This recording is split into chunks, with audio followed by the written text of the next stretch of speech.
Salam sejahtera, anda bersama saya Nina Rozman dan ini Niaga AWANI. Seperti biasa kami akan bawakan pelbagai perkembangan terkini niaga dan ekonomi pasaran dan juga iaitu aktiviti kewangan untuk anda fahami bagaimanakah lanskap ekonomi dan juga pelaburan.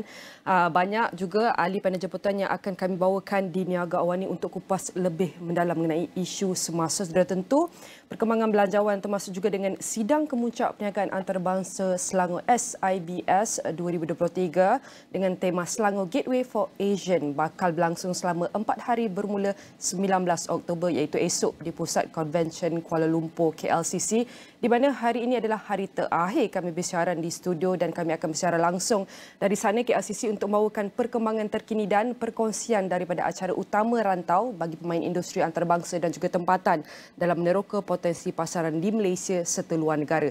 Serta tentu banyak acara menarik menanti pada esok hari dan tidak ketinggalan dengan Belanjawan 2024, liputan yang kami bawakan sepanjang minggu dari sebelum dan selepas pembentangan Belanjawan 2024 untuk kita lihat pelbagai sudut pandangan, idea serta cadangan tentang aspek yang perlu diberi perhatian dari belanjawan kali ini dengan peruntukan berjumlah RM393.8 bilion yang dibentangkan Perdana Menteri Datuk Seri Anwar Ibrahim dilihat memenuhi aspirasi rakyat keseluruhannya untuk membangun negeri dan juga negara. Menyifatkan sebagai belanjawan untuk kesejahteraan rakyat, kebanyakan Menteri Besar memperincikan tindakan kerajaan negeri masing-masing bagi setiap peruntukan yang babitkan inisiatif atau perancangan negeri mengikut perancangan belanjawan negara. Dalam pembangunan ekonomi wilayah, terdapat beberapa isu utama yang memerlukan perhatian dan bersedia untuk mengulas lebih lanjut berada di talian adalah Dr. Muhammad Daniel Abdul Rahman merupakan pensyarah kanan Sekolah Perniagaan dan Ekonomi UPM. Saya nak ucapkan terima kasih Doktor kerana sudi meluangkan masa bersama kami. So tentu ini adalah kita bercakap peruntukan yang berbilion-bilion untuk pembangunan wilayah termasuk juga dengan negara. Mungkin Doktor boleh kongsikan apakah isu-isu utama yang harus kita teliti dalam pembangunan ekonomi wilayah secara keseluruhan dan bagaimanakah agihan Belanjawan 2024 kali ini dapat tangani isu di setiap peringkat. Baik, terima kasih Lina. Baik, jika kita lihat daripada orang kata konteks pembangunan wilayah ni, kita di peringkat negara nasional kita lebih mengutamakan kepada kesenjangan pertumbuhan ekonomi di antara Semenanjung dan juga Sabah dan Sarawak. Itu yang biasanya naratif yang dibawa di peringkat nasional. Tapi kita lupa satu perkara yang mungkin kurang diberi perhatian adalah kita melihat pertumbuhan ekonomi ini, ekonomi wilayah yang merentas daerah sesebuah negeri.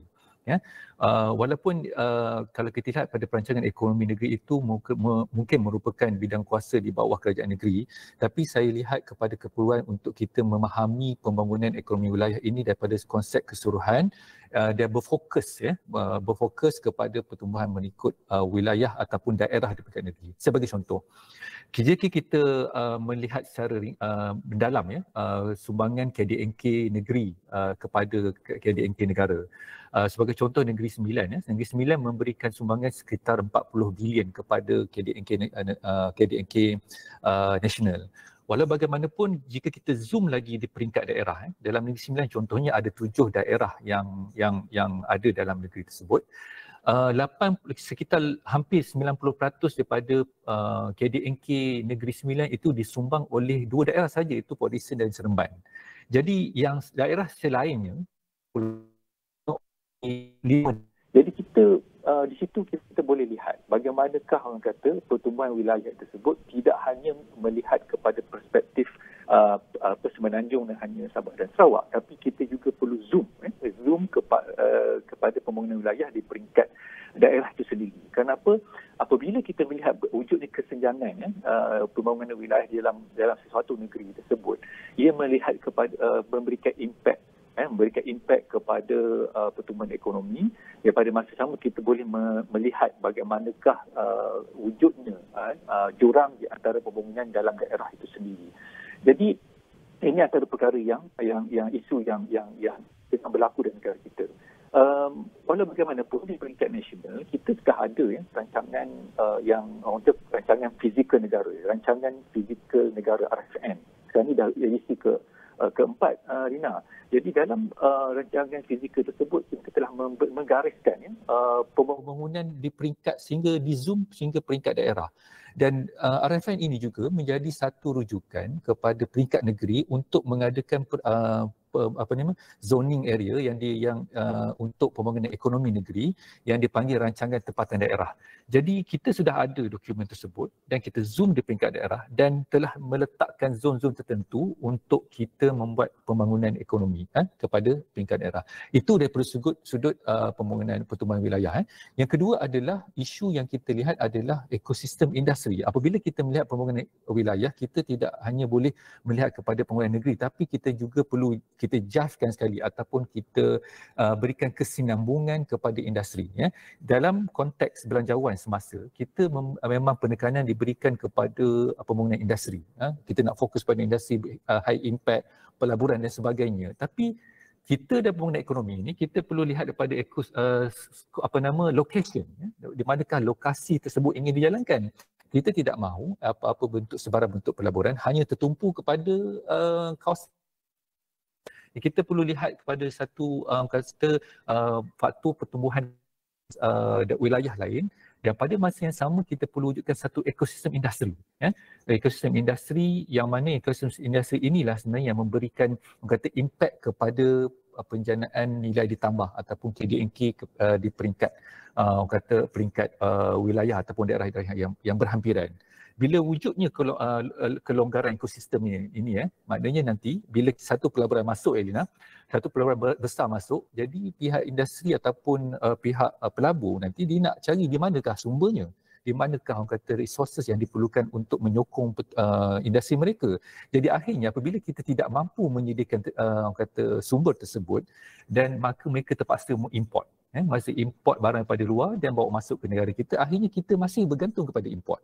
Jadi bila wujudnya satu ekosistem industri yang boleh menyokong kepada sebarang bentuk pelaburan di mana-mana wilayah, yang kita memperkasakan wilayah di sekeliling tersebut, itu akan memberikan kita satu peluang baru kepada wilayah-wilayah lain ataupun daerah-daerah lain untuk membangun bersama dengan daerah yang telah diberikan fokus pelaburan.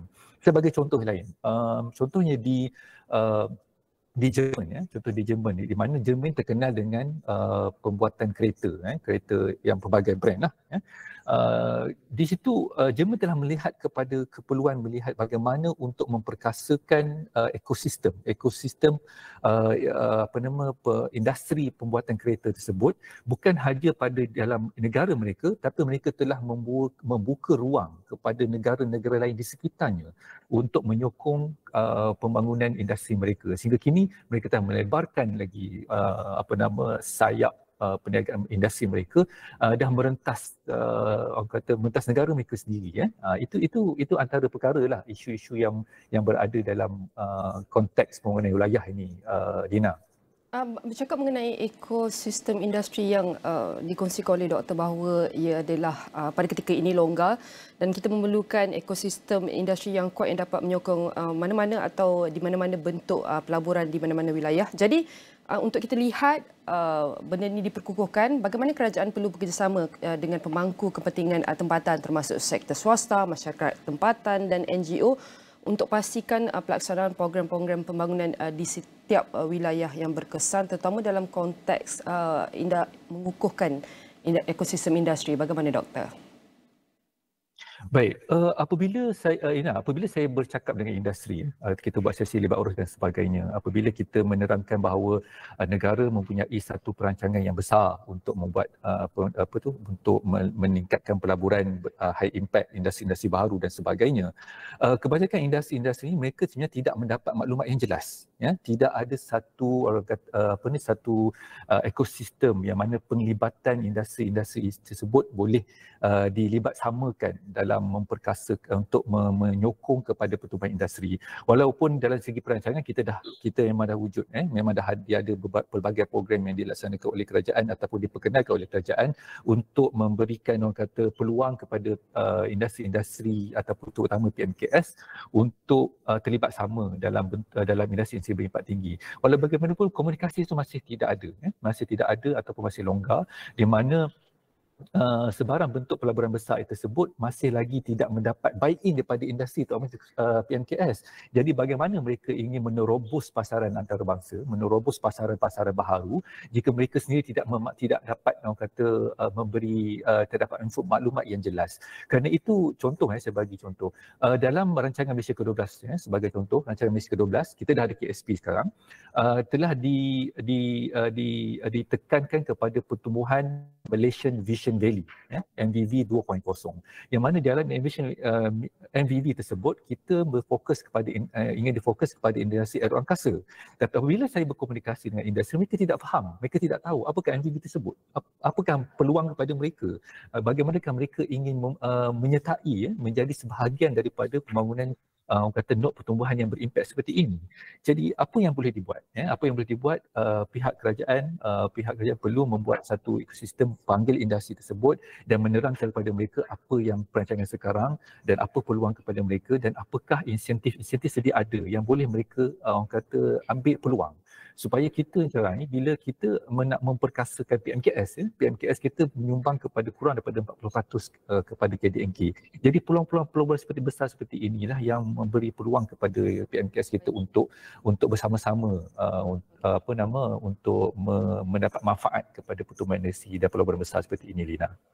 Baik, sudah tentu kita berharap Belanjawan 2024 kali ini dapat memenuhi aspirasi seluruh rakyat, terutama dalam pembangunan negeri, wilayah dan juga negara. Sekali lagi saya nak ucapkan terima kasih kepada tetamu kita Dr. Muhammad Daniel Abdul Rahman, merupakan pensyarah kanan Sekolah Perniagaan dan Ekonomi UPM, kerana bantu kami untuk memahami bagaimanakah Pasca Belanjawan 2024 ni dalam aspek pembangunan wilayah dan juga titik tumpuan pertumbuhan utama di dalam negara. Dan semua ini akan kami rangkumkan dalam astrawani.com dan semua platform digital Astrawani. Dan banyak lagi perkembangan yang akan kami bawakan menjelang Pasca Belanjawan 2024 yang akan kami beri tumpuan terhadap peningkatan cukai, di mana kami akan berrehat seketika dan kembali selepas ini.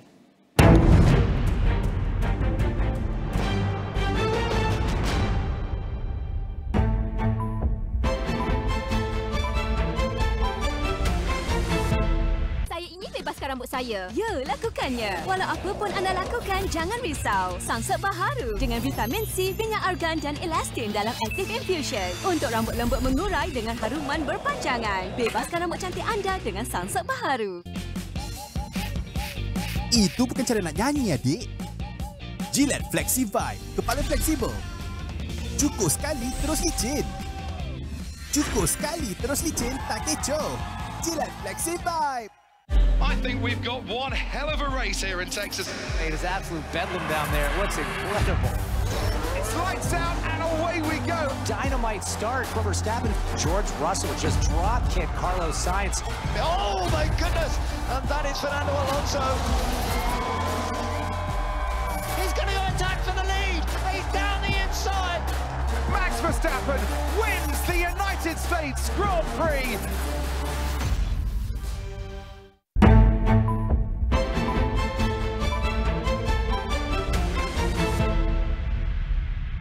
Belanjawan 2024 bakal merancakkan ekonomi digital Malaysia dan melonjakkan negara ke sempadan digital baharu menurut Perbadanan Ekonomi Digital Malaysia (MDEC). Agensi itu berkata selaras dengan Pelan Induk Perindustrian Baharu 2030 NIMP 2030 yang diumumkan baru-baru ini, Belanjawan 2024 memperkenalkan langkah-langkah komprehensif untuk menyokong syarikat pemula, perusahaan mikro, kecil dan sederhana PMKS serta usahawan dalam usaha mendigitalkan perniagaan mereka. Ujung jari kita. Ini termasuk meningkatkan usaha berterusan dengan pembiayaan peralatan, grant sepadan, sokongan pembiayaan, pembangunan keupayaan dan program bimbingan untuk memacu penggunaan digital. Penambahbaikan strategi ini turut melengkapkan rangka kerja sokongan NIMP 2030 yang menampilkan insentif cukai untuk syarikat pertumbuhan tinggi dan bernilai tinggi, malah mekanisme pembiayaan untuk pelabur antarabangsa dalam sektor pembuatan serta elektrik dan elektronik akan melonjakkan peluang kerjaya dalam sektor ekonomi digital. MDEC mengalu-alukan peruntukan sebanyak RM165 juta bagi memperkukuh industri PMKS melalui inisiatif seperti Grant Digital, program Shop Malaysia Online untuk perniagaan dalam talian di samping pemerkasaan pusat ekonomi digital di semua Dewan Undangan Negeri. Peruntukan ini katanya sejajar dengan matlamat menyeluruh MDAI untuk meningkatkan daya saing melalui automasi dan pendigitalan serta memangkin pertumbuhan perniagaan.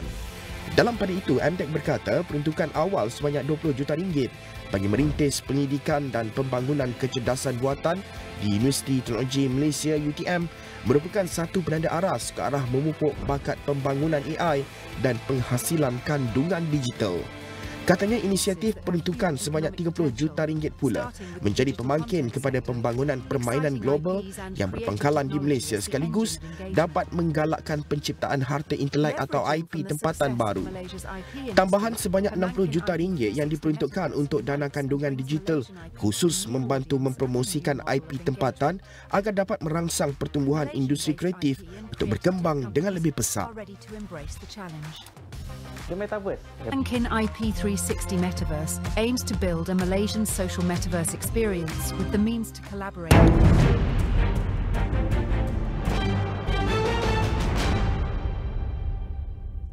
And we're still going to discussing about the post-budget 2024 with the service tax rate is set to undergo to an increase arising from the current 6% to 8%.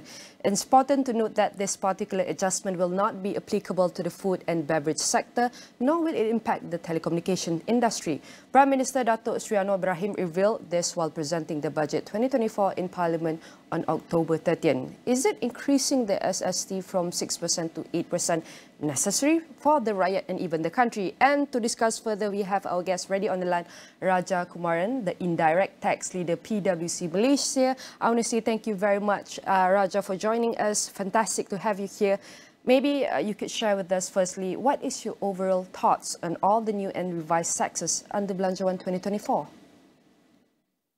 Generally, I think the government has taken the interest of the rakyat and not to burden them. And therefore, whatever new measures the government has announced during the 2024 budget seems to be trying to manage the impact on the rakyat. In the recent past, there has been many discussions on the need to increase government tax revenue and as well as to increase the tax base. And this can only be done either by the reintroduction of GST or to increase the tax rate of the present SST. I think as the Prime Minister has alluded that maybe it is not the right time to introduce GST.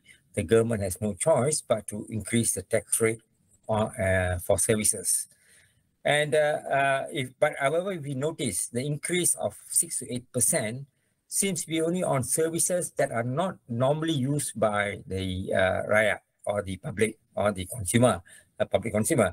For example, they are for professional services like architecture, accountancy, legal, hotel accommodations, betting and gaming, nightclubs, courier companies, advertising. So if you look at it, it seems to be the 8% is not directly, will it have a direct impact. Will not have a direct impact on consumer.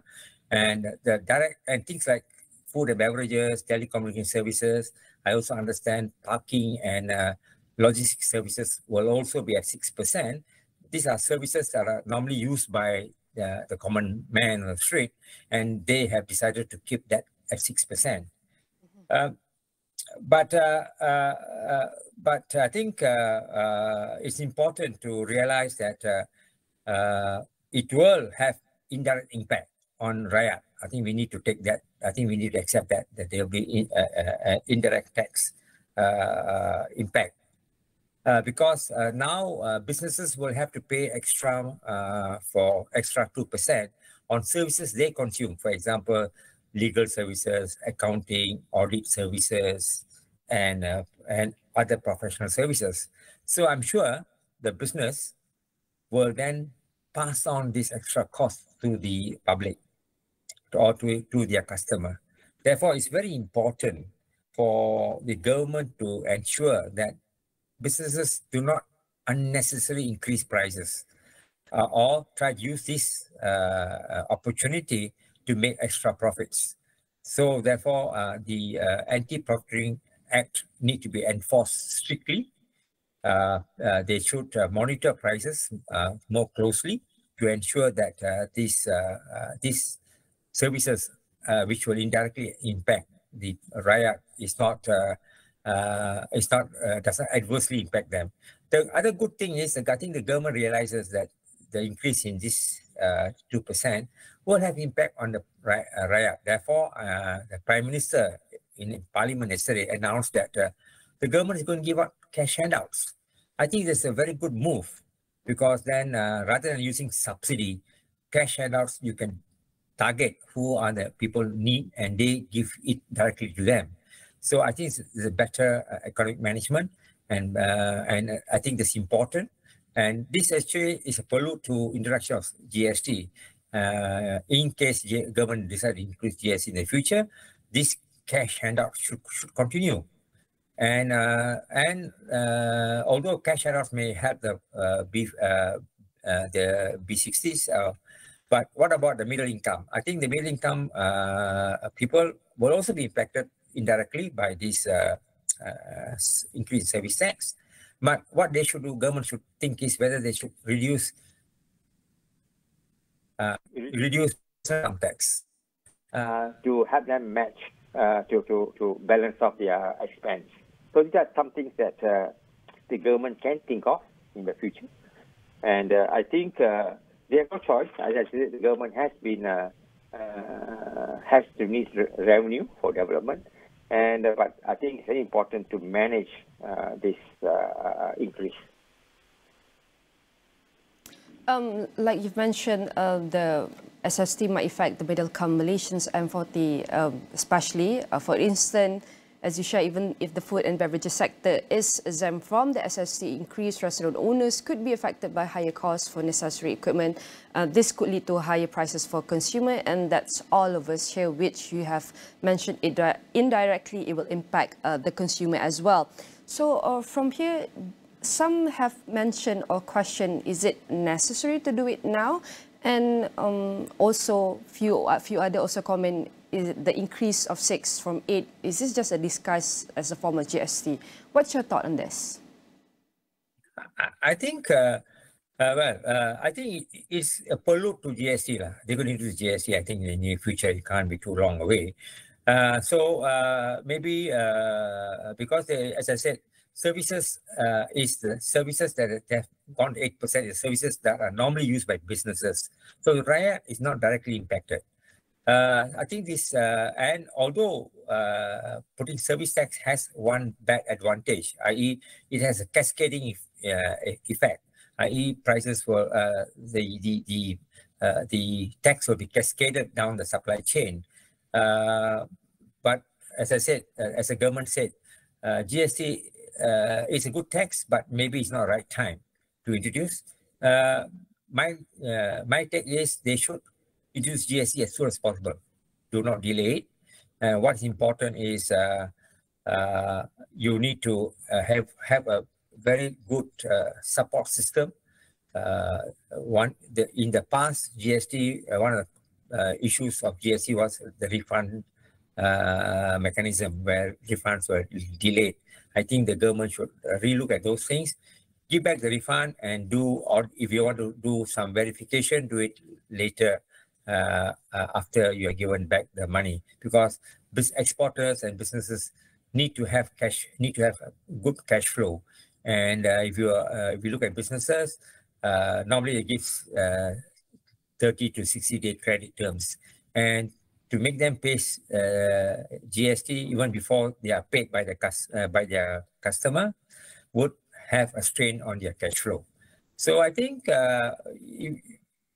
government has, I think as government said, they need revenue because they have so many plans and for development. And so I think the 8%, it seems to be very targeted. I mean, they did not increase 6%, 8% on all goods or all services. They are kept beverages and food at 6%, parking at 6%. So I think it's a more planned increase. And in my mind, to me, I think it's a prelude to GST, and I hope they bring GST quickly to introduce GST quickly. As we understand that the implementation of these taxes is for the benefit of the country, especially if we're talking about development. And definitely when we come through this implementation, maybe you can share with us what are some of the ways that measures would be taken to address any issues or gaps in the implementation of these taxes? Oh, okay. I think, as I said earlier, they need to explain to people. People should be aware that what's the impact of this GST, what's their rights. And things like, I think I just read a news article that workshops, service centers, car motor workshops will have to charge 8% on their labor costs. And that will indirectly impact the rakyat. I think what's important is the government to monitor which people need help, who are the people who need help, and give cash contribution to them. So it's important for the government to monitor and to see who are the people, which brand of people this service tax will impact, and try to give some kind of assistance to them. So it's important for government to monitor, and I think the Anti-Profiting Act should be strictly enforced to ensure that businesses do not use this as an opportunity and increase prices by 2%. The prices shouldn't go up by 2% because service tax is part of only a small part of their cost of doing business. Therefore, the increment shouldn't be that large. All right, this is a very good sharing by Raja Kumaran, the Indirect Tax Leader, PwC Malaysia. I want to say thank you very much, Raja, for helping us understand the post-budget 2024 on the aspects of the increase of taxation within the Belanjawan this time. And all of our discussion will be uploaded within astrawani.com and all platform digital Astrawani. And there's many more updates. We'll be taking a short break and we'll be right back.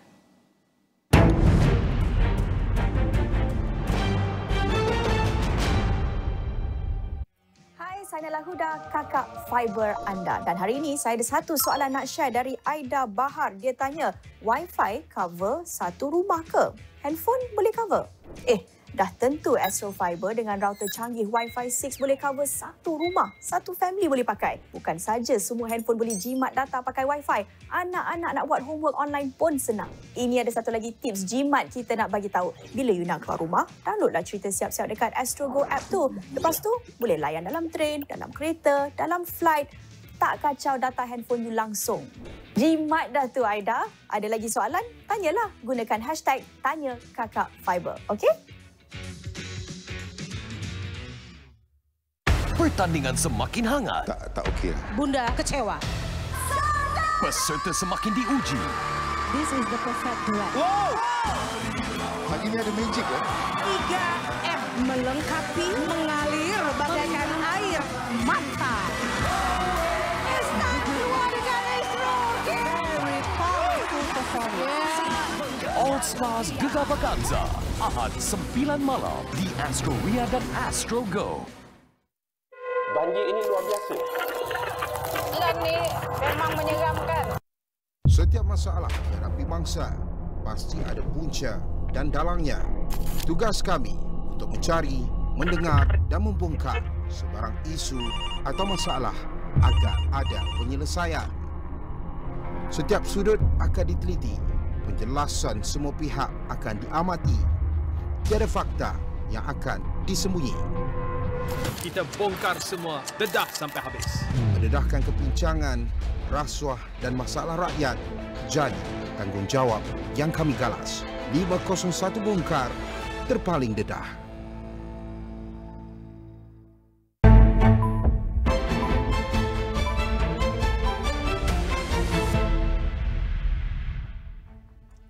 Perdana Menteri Datuk Seri Anwar Ibrahim mahu lebih ramai penyelidik negara memberanikan diri untuk menyumbang kepada industri serta menerajui inovasi berteraskan sains, teknologi dan inovasi SCI. Beliau juga menyeru pihak industri supaya membuka lebih banyak peluang kerjaya untuk pekerja berilmu dan berkemahiran tinggi ke arah mempertingkatkan prestasi masing-masing. Beliau akui gusar apabila data menunjukkan 87.5% penyelidik di Malaysia berkhidmat di institusi pengajian tinggi dan pusat pendidikan awam berbanding negara lain di rantau Asia Tenggara seperti Thailand dan Singapura di mana 50% dan ke atas penyelidik berada di sektor industri. Justru beliau melontarkan cabaran kepada pakar dan ilmuwan untuk menjadi pemacu perubahan, bergerak supaya lebih berdaya saing dan mampan, memperkukuh ekosistem STI negara, membangunkan bakat yang sejajar dan memanfaatkan rakyat melalui STI. Perdana Menteri berkata demikian dalam ucapan sempena Majlis Penganugerahan Fellow Akademi Sains Malaysia dan Pengiktirafan Top Research Scientist Malaysia 2023 pada Selasa. Teks ucapan beliau dibacakan oleh Menteri Sains, Teknologi dan Inovasi Chang Lee Kang. Anwar juga berkata beliau menyokong syur di dalam Pelan Hala 7 Pendidikan, Pembangunan, Pengkomersialan dan Inovasi RDCI iaitu mewujudkan satu platform inovasi nasional untuk membawa pihak yang mencari penyelesaian serta yang memberikan penyelesaian ke arah mempertingkat prestasi inovasi negara. Beliau berkata ia penting bagi menghidupkan semula kepercayaan rakyat terhadap STI dalam merealisasikan kemajuan sosioekonomi. Perdana Menteri berkata untuk merealisasikan aspirasi STI negara, Komiti Saintifik Malaysia perlu berkolaborasi dengan efektif bersama-sama kerajaan, industri dan masyarakat sivil bagi membolehkan negara mencapai sasaran berada di kedudukan antara 30 negara teratas dalam Indeks Inovasi Global GII menjelang 2025.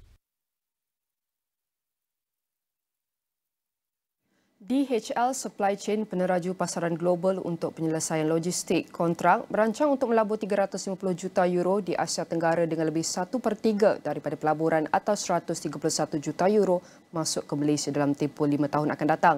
Selain Malaysia, DHL Supply Chain akan memperuntukkan 104 juta euro di Singapura, 80 juta euro di Filipina dan 35 juta euro di Indonesia untuk memperluaskan kapasiti pergudangan, tenaga kerja dan inisiatif kemampanannya.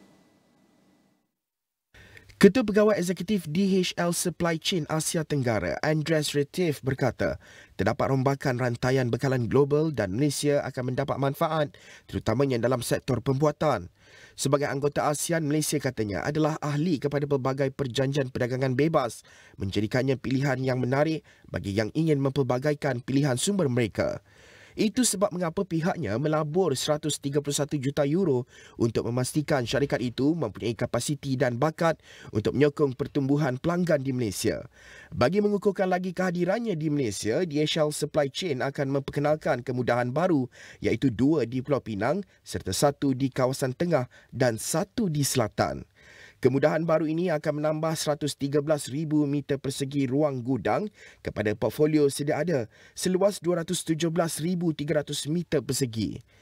Sebahagian daripada pelaburan berjuta-juta euro akan disalurkan kepada pelaksanaan automasi termaju di Hub Logistik 5 Pulau Pinang atau PLH5 yang akan dibangunkan di Bayan Lepas Pulau Pinang.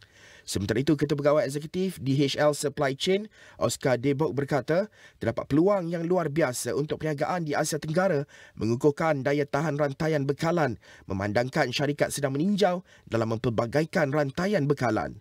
Beliau berkata Malaysia adalah pasaran yang sangat menarik dan Pulau Pinang khususnya mempunyai potensi pasaran yang baik disebabkan oleh perspektif geografi dan pelaburan langsung asing yang kukuh.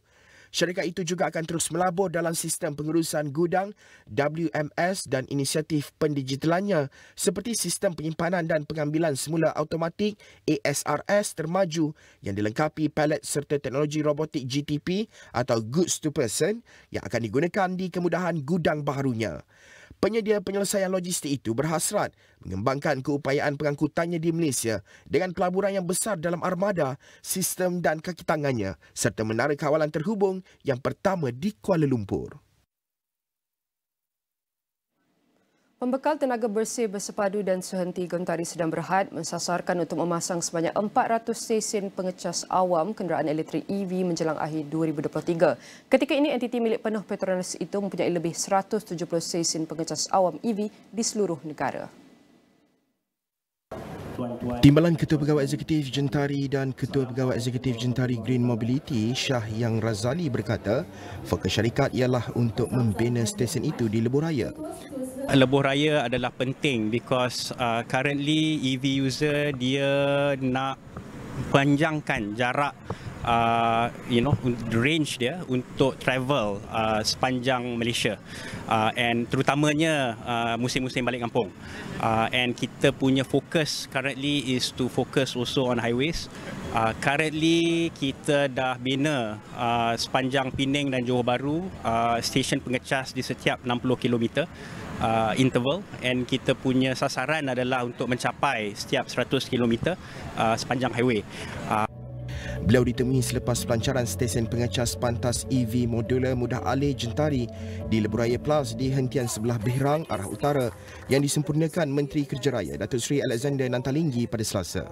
Menurutnya, Jentari merancang untuk membina 30 lagi stesen pengecas di pantai timur menjelang hujung tahun hadapan sebagai tambahan kepada 7 yang ada sekarang untuk memberi keyakinan kepada penggunaan EV.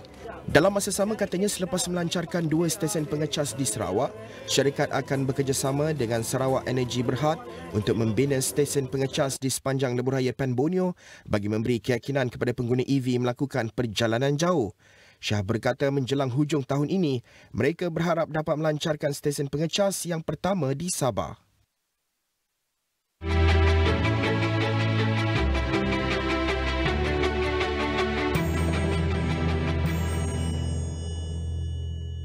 Kobis Bunga Bakery, sebuah butik kecil yang bermula hampir sedekad lalu, menjadi percu tanda manis di Pekan Kecil Parit Buntar Perak. Seperti kedai kek dan kedai roti lain pada masa itu, mereka juga menghadapi cabaran yang sama, menaruh harapan kepada pelanggan tempatan.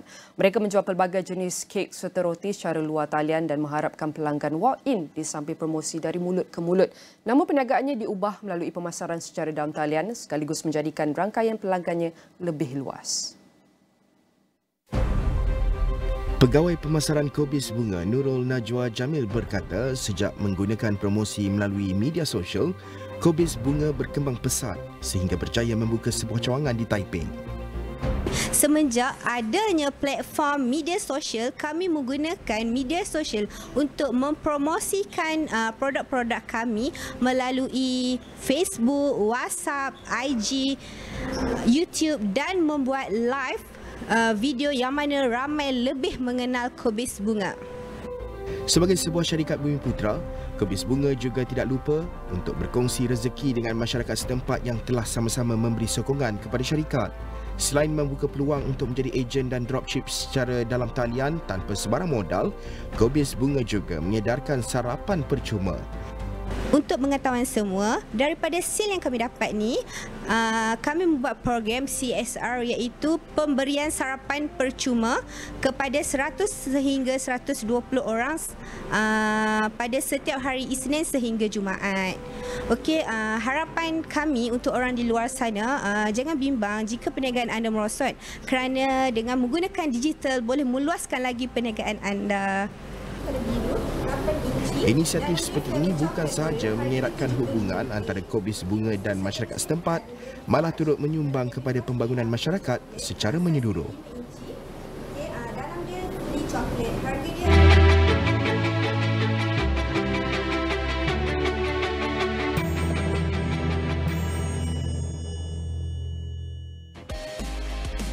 Jelajah Jiwa SME 2023 bakal berkunjung di Pulau Pinang. Bagi orang Pulau Pinang, macam-macam kami bawakan termasuklah sesi perkongsian pakar, bengkel usahawan oleh Unify Business dan TikTok Shop serta sesi Saya Jual oleh Bank Rakyat. Para pengunjung juga berpeluang menangi hadiah cabutan bertuah, goodie bag serta berkunjung ke booth-booth jualan menarik. Jelajah Jiwa SME di Pulau Pinang bakal berlangsung selama 2 hari di Aeon Mall Bukit Mertajam. Jumpa anda pada 21 dan 22 Oktober ini. Untuk info lanjut, layari www.jiwasme.com.my Jiwa SME, gelanggang inspirasi usahawan.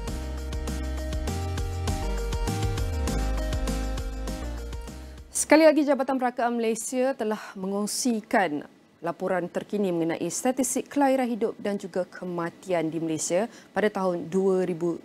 Serta tentu ada yang bertanyakan apakah kepentingan statistik kelahiran hidup dan juga kematian di Malaysia adalah statistik ini memperihalkan peristiwa penting dalam kehidupan individu dan ia berfungsi sebagai input utama untuk pengubalan dasar dan perancangan program berkaitan bidang kependudukan, kesihatan, pendidikan, pekerjaan dan juga lain-lain. Dan saya akan mulakan dengan kelahiran hidup pada tahun 2022 yang kita dapat saksikan di hadapan saya.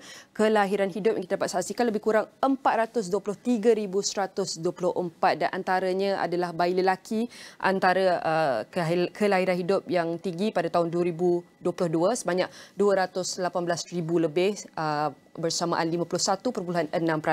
Diikuti juga dengan bayi perempuan sebanyak 204,000 lebih kurang 48.4%. Dan ini adalah kadar kelahiran bayi lelaki dan bayi perempuan untuk kita saksikan pada tahun 2022.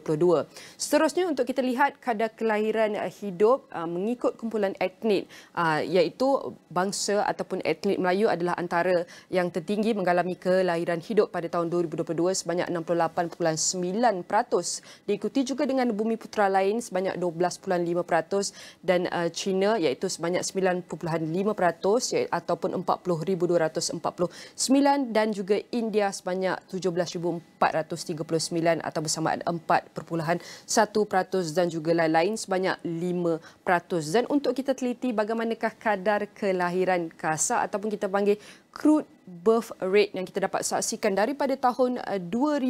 Bagaimanakah trend kadar kelahiran kasar CBR ini kalau kita teliti daripada tahun 2000, kita dapat saksikan line ini menunjukkan penurunan ya daripada 22.9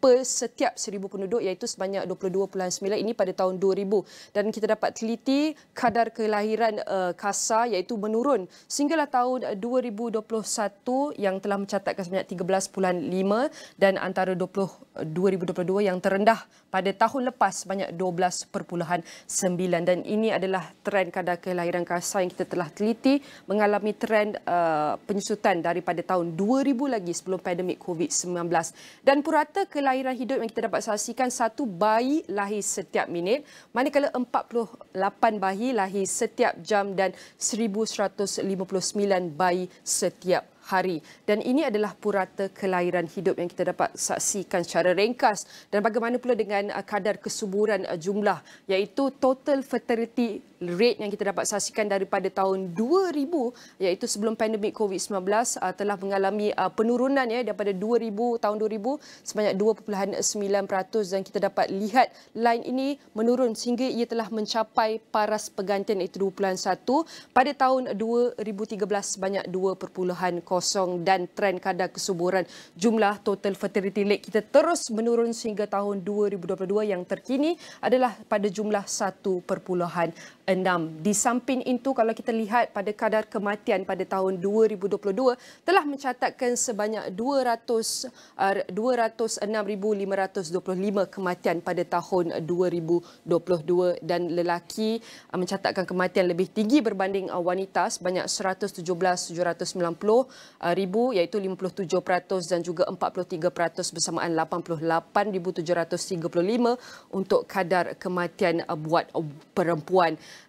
Pada masa sama untuk kita lihat kadar kematian mengikut kumpulan etnik yang kongsi Melayu kekal yang tertinggi iaitu kadar kematian pada tahun 2022 yang telah merangkumi jumlah 108,627 bersamaan 52.6% diikuti juga dengan bumi putera lain China dan juga iaitu kumpulan etnik India dan kadar kematian iaitu crude death rate yang kita dapat saksikan pada tahun 2020 daripada tahun 2000 kita dapat saksikan tadi menurun kadar kelahiran hidup tapi kadar kematian kita dapat saksikan daripada tahun 2000 telah meningkat ya kadar ataupun purata kematian kasar sehinggalah antara yang tertinggi kita dapat capai pada tahun 2021 pada kadar 69% namun pada tahun 2022 ia telah menurun sedikit kadar kematian kepada 6.3%. Dan purata kematian adalah sebanyak 1 kematian setiap 2 minit dan 24 kematian setiap jam dan terakhir 566 kematian kematian setiap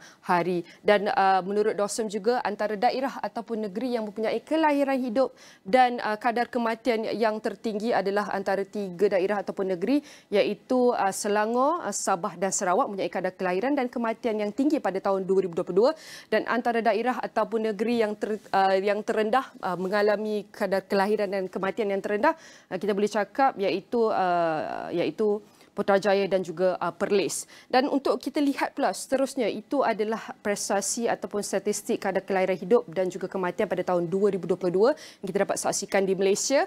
Dan saya akan teruskan juga dengan prestasi ataupun perkembangan terkini setakat jam pagi ini. Bagaimanakah prestasi Bursa Malaysia setakat pagi ini, di mana kalau saya boleh kongsikan, Bursa Malaysia ditutup tinggi pada Selasa.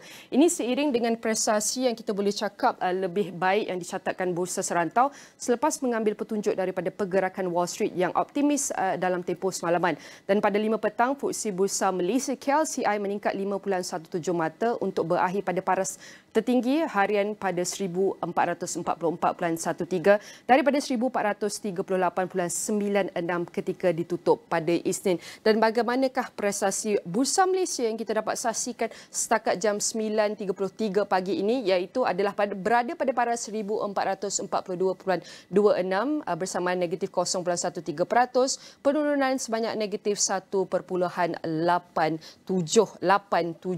Dan kalau kita boleh teliti untuk prestasi Bursa Malaysia dalam masa 5 hari sehingga ke hari ini, untuk kita lihat bagaimanakah purata ataupun kadar prestasi Bursa Malaysia yang kita dapat saksikan daripada iaitu Khamis lepas. Iaitu pada Khamis lepas, prestasi Bursa Malaysia kita, kalau kita lihat berada pada prestasi daripada Khamis sehinggalah kita boleh cakap Isnin, prestasi Bursa Malaysia kita berada lebih kurang pada paras 1440 dan 1445, iaitu pada hari Selasa, pada hari Khamis sehinggalah hari Isnin. Namun untuk kita lihat masuk minggu pertama hari Isnin kita, prestasi Bursa Malaysia kita telah menurun, lebih kurang sekitar sehinggalah hari Selasa berada pada paras 1440. Namun pada hari Selasa hingga kelah hari Rabu pada pembukaan hari ini kita dapat lihat peningkatan sedikit kepada paras yang kita teliti setakat jam pagi ini pada 1442.11. Dan ini adalah prestasi terkini yang kita dapat saksikan mengenai Bursa Malaysia. Dan bagaimana pula ringgit yang pada ketika semalam prestasinya ditutup hampir tidak berubah berbanding dolar Amerika Syarikat pada Selasa. Berikutan pelabur terus memihak kepada unit negara maju dalam keadaan ketegangan geopolitik di Timur Tengah. Ini ada berdasarkan ahli ekonomi. Dan pada 6 petang, mata wang tempatan berada pada 4.7345 atau 7.375 berbanding dolar Amerika Syarikat daripada 4.7340 atau 7.380 sewaktu ditutup pada Isnin. Dan bagaimanakah prestasi ringgit yang kita dapat saksikan setakat jam pagi ini untuk kita teliti? Ringgit pada pagi ini berada pada paras yang boleh kita saksikan adalah 4.746. Ini adalah prestasi yang kita dapat saksikan kalau lebih terperinci pada jam 9.50 pagi, di mana kalau anda teliti prestasi ringgit daripada seminggu berbalik kepada seminggu, prestasi ringgit kita sudah berada pada paras lebih kurang 4.710 sehinggalah ia mencapai tahap terkini kepada 4.746, dan kita sudah dapat saksikan tren penurunan ringgit ini dalam masa bukan pada hari ini saja setakat pagi ini, tapi daripada dalam waktu seminggu kita sudah nampak tren daripada 11 Oktober sehinggalah kita dapat saksikan pada 18 Oktober tren ringgit kita terus menurun dengan graf menunjukkan peningkatan. Dan dalam masa sebulan juga kita dapat saksikan ringgit kita terus menyusut dan merosot daripada prestasi sebulan lagi yang kita dapat saksikan. Dan izinkan saya untuk berbahasa Inggeris untuk berkongsikan bagaimanakah prestasi iaitu pasaran Amerika Syarikat. And the Nasdaq dipped and benchmark US Treasury yields surged on Tuesday as robust economic data and strong third quarter earnings suggested the Federal Reserve may keep policy tight for longer than expected. And all three major US stocks wavered throughout the session, but the S&P 500 and the Dow closed essentially flat, while interest rate sensitive flat stocks weighed on the Nasdaq, which mega cap stocks weighed on the Nasdaq, which posted a modest loss. The Dow Jones Industrial Average rose 13.11 points or 0.04% to 33,997.65. The S&P 500 lost 0.43 points or 0.01% to 4,373.2, and the Nasdaq Composite dropped 34.24 points or 0.25% to 13,533.75. And we're going to start within the S&P 500. How is the market or sectors or industry is currently doing as of this morning? And we're going to start one of the biggest sector within the S&P 500 with Microsoft. Unfortunately, by this morning is down by negative 0.17%. And the latest news about Microsoft is preparing to bring Amazon.com as a customer for its 365 cloud productivity tools in a deal worth over $1 billion. News site Insider reported on Tuesday, citing an internal document and a person familiar with the matters. The e-commerce giant has committed the amount for over 5 years and to secure more than 1 million Microsoft 365 license seats, according to the report. Microsoft, whose shares gained a nearly 1% in extended trading following the report, the Amazon did not immediately respond to Reuters' request for comment. Amazon is expected to start setting up the new system in early November, the report said, adding that the company currently uses a local on-premise version of Microsoft Office products. And we can see this, the other performance under the technology center. We can see Oracle is up 0.30%, and Adobe, we can see a bit a green C is up by 1.70%, while we can see the semiconductor sector or industry, we can see it's a bit red C with the latest update on NVIDIA, the popular corporation. The Biden administration plans to halt shipment to China of more advanced artificial intelligence chips designed by NVIDIA and others, part of a rough of measure released on Tuesday that seek to stop Beijing from receiving cutting-edge US technology to strengthen its military.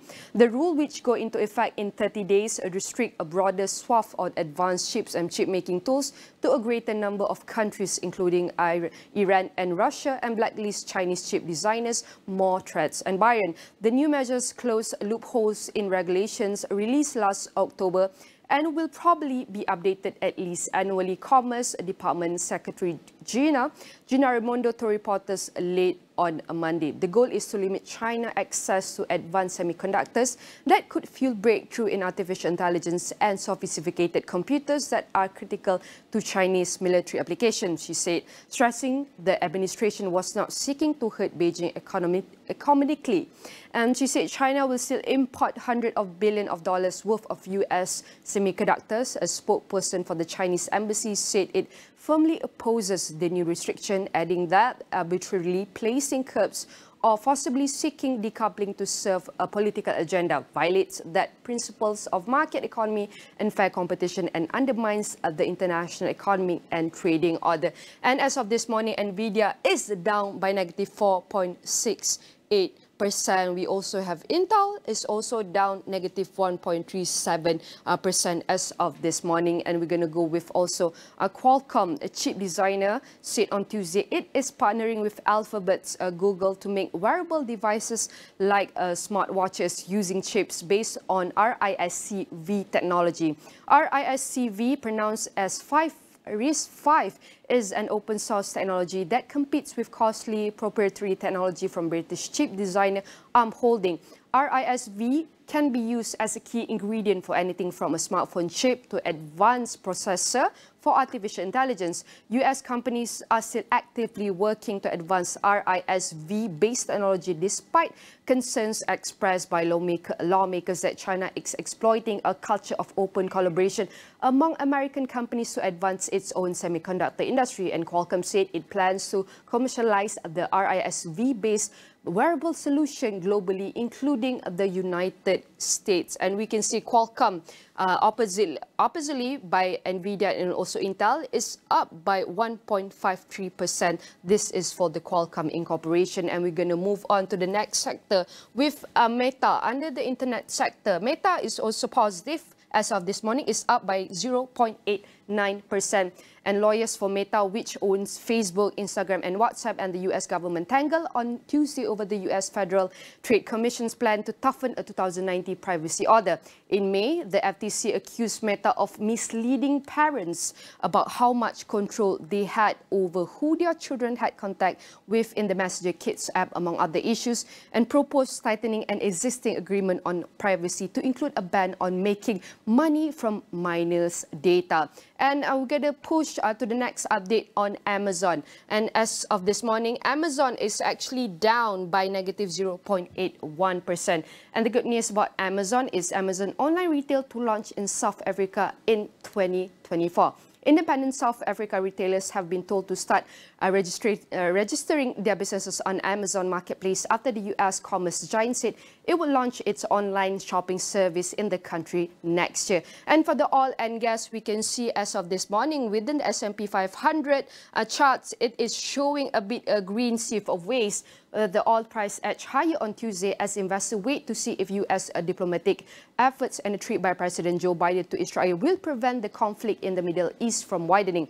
Brent crude futures settled up 25 cents to $89.90 a barrel. US West Texas Intermediate crude WTI was unchanged at 86.66 a barrel. And we can see under the oil and gas sector, we can see it's up by 1.31% for ExxonMobil Corporation. And for the Chevron Corporation is also this morning up by 1.32%. And this is the latest trend and market performance you can see as of this morning. And keep staying informed towards all of our updates on Niaga AWANI with our daily stock market performance recap every weekday starting from 9 a.m. And see you at Kuala Lumpur Convention Centre for Selangor International Business Summit 2023 SIBS, the 7th edition of the State Government-backed conference, bringing together global brands and even industry players from around the world. And that's all for Niaga AWANI. I'm Rozman signing off. See you next time.